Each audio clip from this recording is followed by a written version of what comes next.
With the Blood Moon incident over, Sid returns to the Midgar Kingdom and this will be the start of the John Smith storyline. As usual, there will certainly be elements of content from the light novel that the anime will change and remove, so I won't only break down the episode but also discuss about set differences. It goes without saying there will be spoilers for people that haven't watched the episode yet, so here's a spoiler warning just in case. And if you enjoyed this cut content / breakdown video, feel free to leave a like and don't forget to subscribe to the channel as well, it really helps a lot. Now then, episode 4 is titled Mask of Falsehood, which will be adapting the events happening in chapters 4 and 5 of volume 3. This episode mostly involves the Mitsugoshi Company and how their rapid growth has incurred the wrath of other corporations and businesses, so they are now battling against them for market dominance. However, that isn't the only danger, as Sid himself, who has taken on the persona of John Smith, will work to destroy Mitsugoshi as well, but will soon find out his reasoning for doing so. Also, following what they did in Season 1, hiring a different voice actor for Sid's persona Mundane Man, this time they brought in Fukuyama Jun, famous for portraying Lelouch from Code Geass and Joker from Persona, to voice John Smith, which is quite fitting for the character. Having said that, the beginning of episode 4 doesn't directly continue from where episode 3 ended with Shadow meeting Yukime, so we don't actually learn about the outcome of this meeting. Instead, their conversation was separated into different sections in the episode, which I'll talk more about in a bit. For now, the episode starts with bandits attacking a train carrying Mitsugoshi cargo, but it was simply a Shadow Garden trap to expose Gutter, the person behind the multiple attacks on them. The episode also provided some additional information about him, such as being the president of the major corporate alliance and that he's a faithful follower of the church. Of course, knowing that the church is connected to the Cult of Diablos, it wasn't surprising to learn that later in the episode he was indeed working for them. In any case, afterwards we see Scar and Poe showing off their Mitsugoshi branded clothing to Sid, and Sid revealing that Ita apparently handles all design related projects inside Mitsugoshi were all anime original scenes. But it was revealed that Scar and Poe were only wearing fakes, and even though it wasn't explicitly mentioned here, in the light novel, Yukime actually owns a company called the Snow Fox Corporation that specializes in making copycat products from Mitsugoshi, so it's very possible the clothes were made by them. In addition to that, it was quite interesting to learn more about the impact Mitsugoshi has on society from Sid. Given how season 1 we already saw a few innovations from them, this season we learned how they popularized the idea of wearing suits and it became a favorite among the aristocracy. And speaking of suits, in the preceding scene where Sid is putting on his John Smith disguise to meet with Yukime, the suit that he wore was actually made by the Snow Fox Corporation, but again it wasn't mentioned in the episode.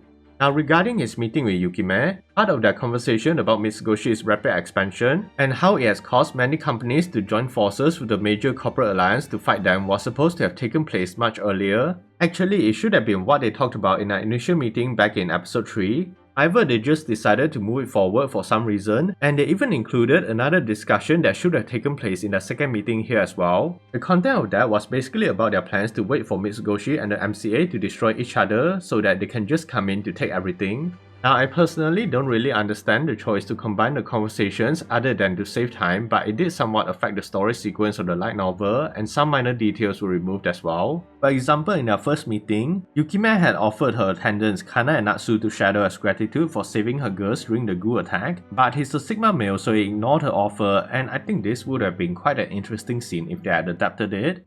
But anyways, at least the anime did include them as background characters. Kana is the Tyrian troll with black colored cat ears, and Natsu is the one with brown colored cat ears. Furthermore, the settings were changed as well. So in their first meeting, it was supposed to take place inside the White Tower and the second meeting in the mansion. But in the anime, everything just takes place inside the train, which honestly just seemed lazy. It definitely would have been nice to see more diverse locations in the series.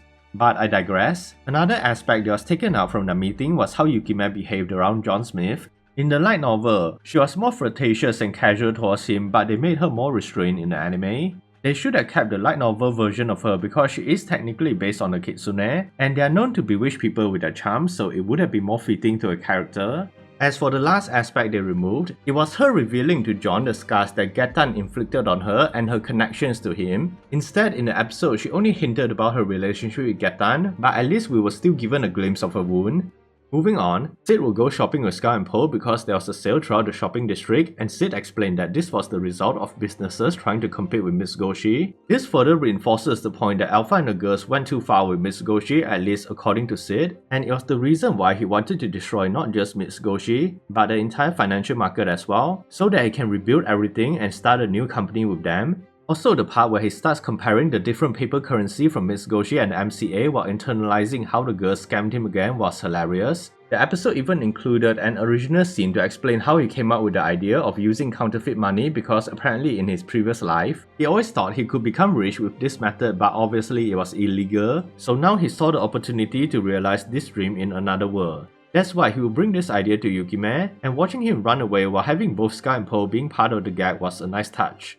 So Sid in his John Smith persona will meet with Yukime again to share his counterfeit money plan, but I won't go into his explanation on how paper currency work and the concept of banks because I am not knowledgeable enough to talk about the subject, although from what I personally understand, the anime did an amazing job at making the exposition not feel dull or winded. Nonetheless, it was hilarious how quickly he becomes dejected after Yukime shuts down his idea, but he somehow still made Yukime completely misunderstand his intentions to trigger a credit crisis. Also in the light novel, he managed to regain his cool after hearing Yukime's new plans, but in the episode, he remains dejected even after leaving the train, which did make it funnier because this is so different from his usual self as he would normally just stay in character no matter what. But I have to say, the episode seemed to be downplaying a lot of Yukime's opinions regarding John Smith as compared to the light novel. She only wanted to join forces with him due to his strength, but with every interaction, she starts to realize just how resourceful and willful he actually is. It's a good way to show how people view him as this amazing individual, but we as readers and viewers know that most of the time, it's just pure luck. That's why he's similar to Ainz and Rimuru, someone that can fail successfully and always bullshit their way into the most favorable situations.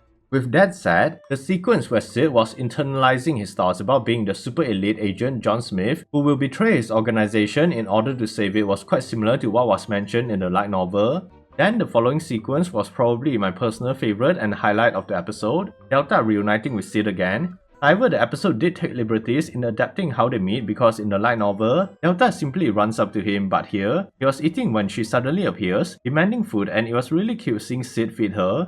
I always enjoy the moments where Sid plays with Delta in the light novel, so it was nice seeing it being adapted here. And later after they finished the meal, Sid giving her a piggyback ride was again wholesome and cute, although the anime did leave out the part where he was asking Delta to stop masking him with her scent. But aside from that, the studio definitely knew what they were doing, blessing viewers with some much needed plot during this interaction. And Faro's Eye was amazing as always, delivering some stellar performance to really showcase the childlike and playful nature of Delta. Also the part where Sid was reminded that Delta resembled his dog was hilarious as well. My guy doesn't even see her as a girl, and surprisingly, this was taken from the manga.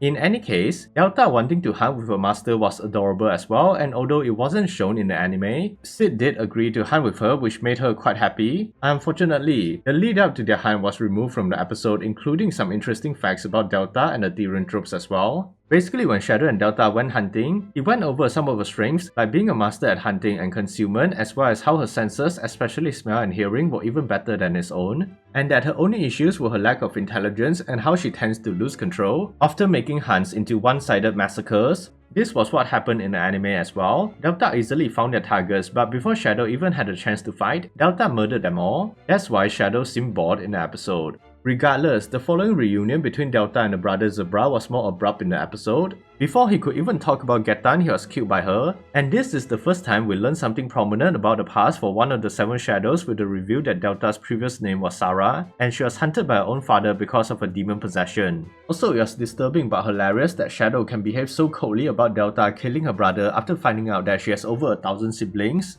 And regarding the Tyrian tropes, the episode actually removed much of Shadow's exposition about the species. To explain, Tyrian tropes are highly gifted when it comes to physical prowess and magic. They also believe in the concept of might makes right, with at least 80% of them believing in this, and it's for this reason they lack the brain cells needed to do anything with their innate talents. Although sometimes they do work with more intelligent Tyrian tropes like the Fox clan, which Yukime is part of, but normally a coalition of Tyrian tropes will still fall apart eventually. Anyways, seeing Shadow give Delta some more piggyback rides was cute, and it's nice that she offered to help make Shadow the chieftain of a clan and to find 100 wives for him. She's the best doggo for sure.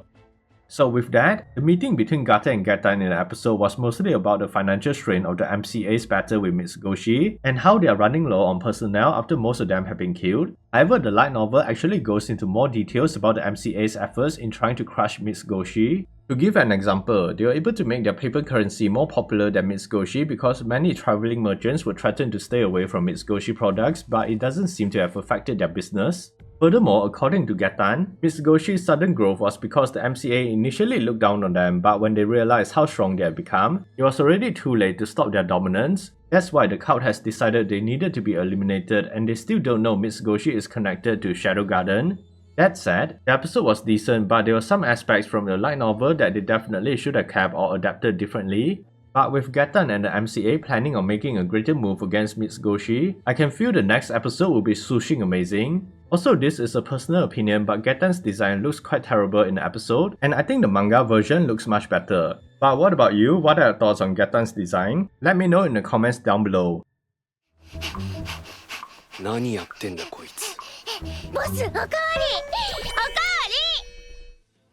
So yeah, that's everything on the 4th episode, and Delta's moment with Shadow was definitely my favorite part. But what's your favorite moment from the episode? Also, do you agree or disagree with some of my points about the episode? Feel free to share your thoughts down below. If you enjoyed this episode breakdown and cut content video, don't forget to leave a like or subscribe to the channel and hit that notification button as well for more content like this in the future. Thanks for watching, and as always, stay safe everyone.